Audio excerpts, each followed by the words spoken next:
Feeling wasteful, specifically for medical supplies and food, may be a great concern for you.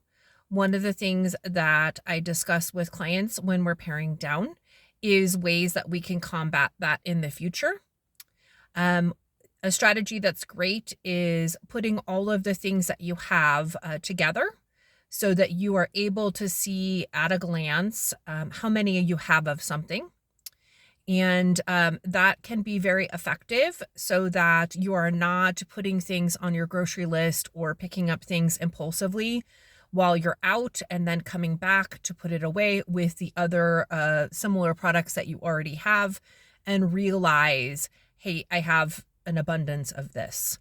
That will actually help you going forward so that we are not buying so much of things. And then if they expire, like food or vitamins, supplements, aspirin, those sort of things, if they're not expired, then we have just what we need.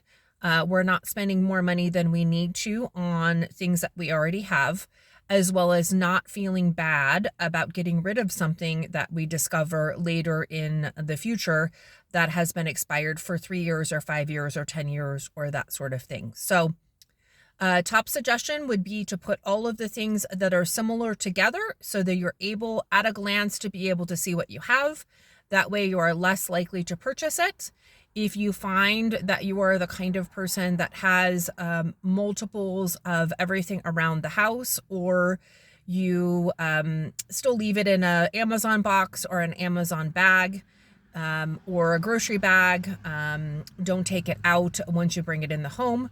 Utilizing that quick time to put it away where you will find it with the others, so that way when you're going to look for it in the future, you're not having to look through all of the bags and Amazon boxes in order to find it.